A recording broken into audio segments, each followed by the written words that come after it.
ધોરણ 10 વિષય ગુજરાતી GSEB ગુજરાતી માધ્યમના બાળકો માટે ગાલા અસાઇનમેન્ટનું પેપર નંબર 3 એમાં વિભાગ સી જે પાના નંબર 140 ઉપર છે. તો આજે આપણે વિભાગ સીનું સોલ્યુશન કરીશું. વિભાગ સી વ્યાકરણ વિભાગ, જેમાં 33થી લઈને 40 સુધીના વૈકલ્પિક પ્રશ્નો છે, જેમાં ઓપ્શન આપેલા હશે. આપણે યોગ્ય ઓપ્શન પસંદ કરવાનો રહેશે. પ્રશ્ન નંબર 33, નીચેના શબ્દોની સાચી જોડણી શોધીને લખો. આશીર્વાદ. અને બીજું ઓપ્શન છે દૂરબીન.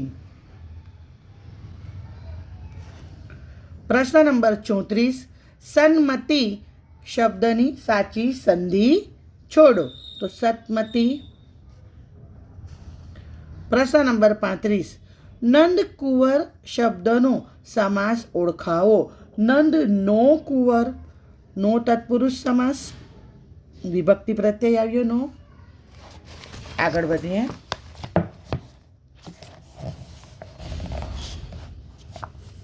પ્રશ્ન નંબર 36, નીચે આપેલ બંને શબ્દોના જોડણી ભેદે થતો અર્થભેદ જણાવો.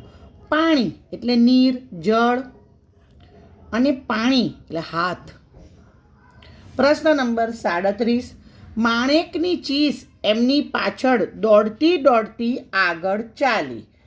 માણેકની ચીસ, ચીસ સજીવારોપણ થયું કેમ કે ચીસ કંઈ દોડે. પ્રશ્ન નંબર 38, ઉલ્લેખ શબ્દમાં કયો પ્રત્યય રહેલો છે તે જણાવો. ઉલ્લેખ, લેખના આગળ ઉલ એટલે આપણે કયો શબ્દ કહેવાય? પૂર્વ પ્રત્યય. પ્રશ્ન નંબર 39, નીચેના શબ્દોના સમાનાર્થી શબ્દ શોધીને લખો. કૂપ, કૂપ એટલે કૂવો, અને વિક્રમ શૌર્ય. પ્રશ્ન નંબર 40, મહી સંજ્ઞાનો આપેલા વિકલ્પોમાંથી સાચો પ્રકાર શોધીને લખો. દોસ્તો, અહીં સમજવા જેવું છે કે મહીનો મતલબ ગાય થાય, ગુજરાતની એક મોટી નદી, પૃથ્વી, દહીં, મહીડું, બરાબર. તો દ્રવ્ય પણ થાય, બરાબર છે. અને અહીંયા જો વ્યક્તિવાચક આપેલું હોય તો વ્યક્તિ પણ થાય, કેમ કે મહી એ ગુજરાતની એક નદી છે, બરાબર. પણ અહીંયા આપણને આપેલું છે ઓપ્શન દ્રવ્યવાચક, તો આપણે લખવાનું દ્રવ્યવાચક. ખાસ ઓપ્શન વાંચવાની જરૂર છે, કેમ કે મહી શબ્દના મિનિંગ ઘણા બધા નીકળે છે. ઓકે, આગળ વધીએ. હવે જે અહીંયા 41થી પ્રશ્ન શરૂ થાય છે એ આપણે સમજી વિચારીને એના જવાબ લખવાના છે. અહીંયા આપણને ઓપ્શન આપ્યા નથી 41થી 52 સુધીમાં. તો નીચેના રૂઢિપ્રયોગનો અર્થ જણાવો. કંઠે પ્રાણ આવવા એટલે મરવા જેવું થવું.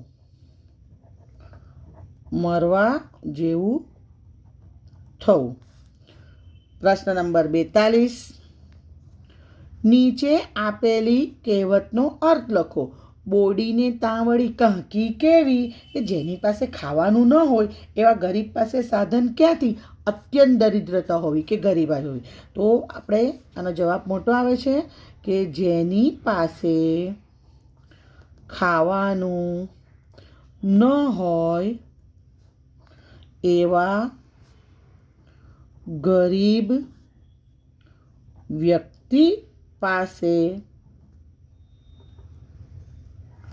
સાધન ક્યાંથી? એટલે અત્યંત ગરીબાઈ હોવી, અત્યંત દરિદ્રતા હોવી. ઓકે. પ્રશ્ન નંબર 43, માણસની અવર જવર વિનાનું એટલે વિઝન. ખ્યાલ આવે છે? આગળ વધીએ. જરીક હું સ્પીડમાં ચલાવું છું. પ્રશ્ન નંબર 44, નીચેના શબ્દ માટે વિરોધી શબ્દ લખો. અજ્ઞાની તો થશે જ્ઞાની. પ્રશ્ન નંબર 45, નીચેના વાક્યને કર્તરી વાક્યમાં ફેરવો. રમેશથી ચાની આદત છોડાઈ. તો રમેશે ચાની આદત છોડી. કર્તા મુખ્ય રાખવાનો છે કેમ કે કર્તરી પૂછ્યું છે. નીચેના તળપદા શબ્દનું શિષ્ટ રૂપ લખો. નકરો એટલે ફક્ત માત્ર. હિમાલયમાં એક સાહસ પાઠના અંદર આવે છે ને, નકરો ખડક એટલે માત્ર ખડક એટલે ફક્ત માત્ર, ઓનલી.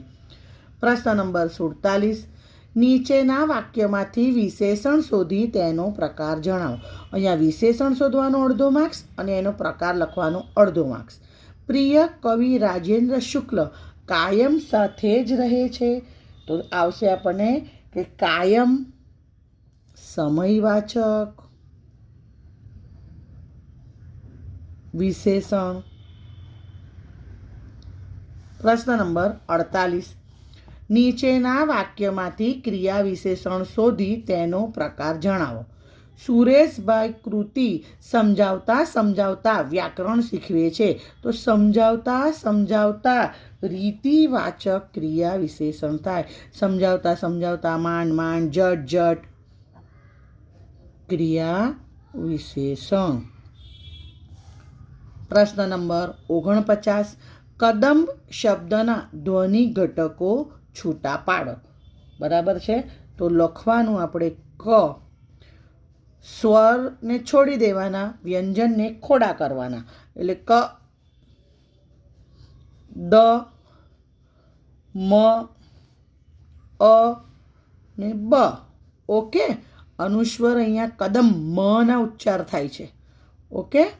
પ્રશ્ન નંબર 50, નીચેના વાક્યનું પ્રેરક વાક્યમાં રૂપાંતર કરો.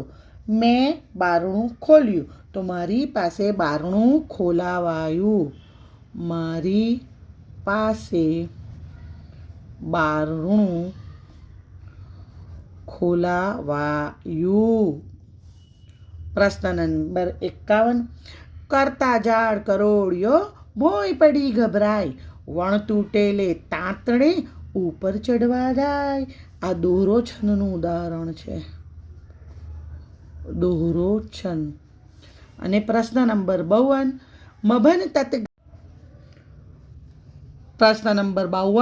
મભન તત ગાગા કયા છંદનું બંધારણ છે? તો મંદાક્રાંતા છંદનું બંધારણ છે.